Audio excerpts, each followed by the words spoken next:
Hi, it's Anika from Living for Later, and I just wanted to continue the discussion on praying for others and just the idea of intercession. And intercession is pretty much just praying for someone else, just praying on their behalf, interceding for them. And we know that Jesus is the greatest intercessor, right? In Romans 8:34, it tells us that Jesus is sitting on the right hand of the Father, making intercession for you and I. And that's just such a comforting thing. And I think that there is something about difficulties and going through trials and seeing God deliver you that really fuels your ability to be a powerful intercessor. I think about my own personal examples, and I've mentioned it briefly here on this my YouTube channel, but I go in more detail on my blog about just my last two children and some of the medical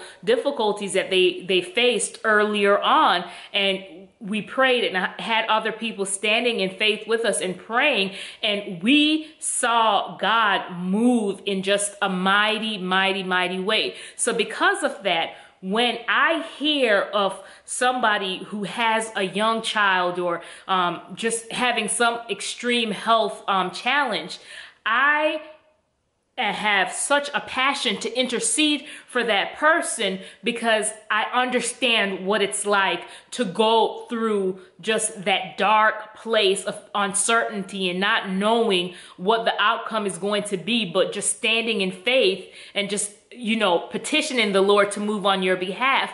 And I have to tell you that because of the difficulties that I have endured, it allows me to intercede for others with just some compassion. And I honestly don't really think that you can effectively intercede for someone unless there's compassion there. And compassion is beyond, oh, I have pity on you, I feel sorry for you.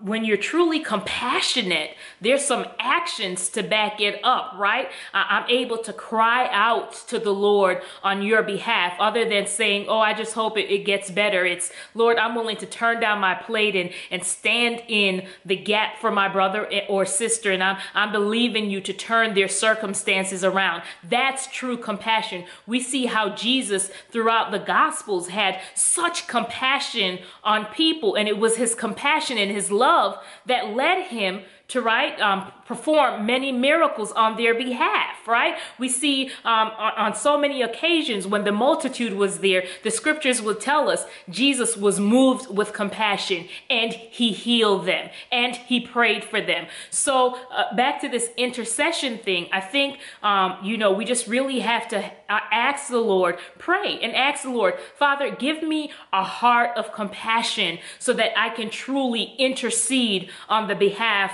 of others, right? And again, not making my prayers all about me. And I tell you, when you have a heart of compassion, you're willing to pray somebody through a dark season. And sometimes you have to pray more than once, right? It's not, oh Lord, I already prayed for them 2 times, I'm done. It's, I have such compassion that I'm going to stay with you because I see that you want to get out on the other side. I see that the enemy's trying to devour you, but I'm going to stand in the gap with you. I'm going to stand here and I'm going to pray on your behalf. And I think that we can't miss sight again of just the power of intercession. I think about the story in Genesis 18 of Abraham and how God made his intentions known to him that, he was going to destroy Sodom and Gomorrah. And we know, of course, that Abraham's nephew Lot was there,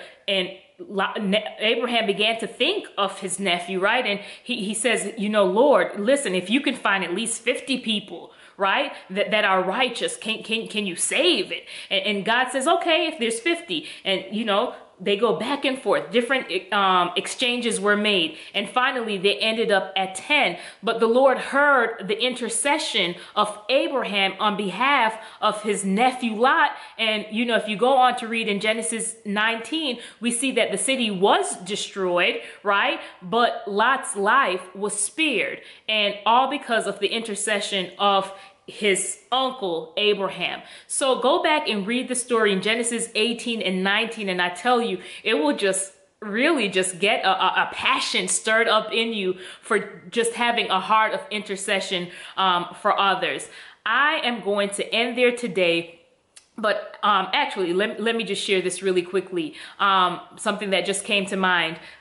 God shared his heart with Abraham because he knew that Abraham would have a response, right? He knew that Abraham cared for his nephew.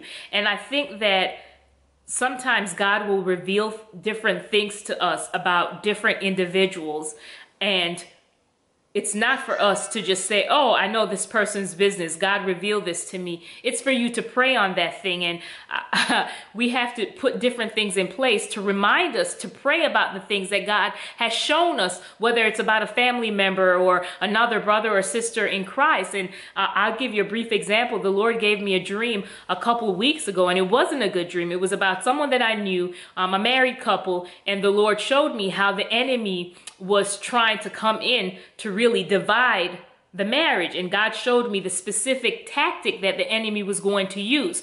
Well, I knew that the Lord showed it to me, not so that I could be in their business, but for me to really intercede, right? I don't want to see their marriage destroyed. So what I have done to help me stay in the mindset of praying for them is I have a picture of the couple, and I have it on the desk where I typically have my quiet time with the Lord. So every time that I look over at the picture, it's a reminder to pray for them, right? Because I want God to be able to trust me to pray when he shows me things. So I just want, to just encourage you to really reflect on those in your lives, those that you've been surrounded with that need your prayers, that need you to intercede on their behalf.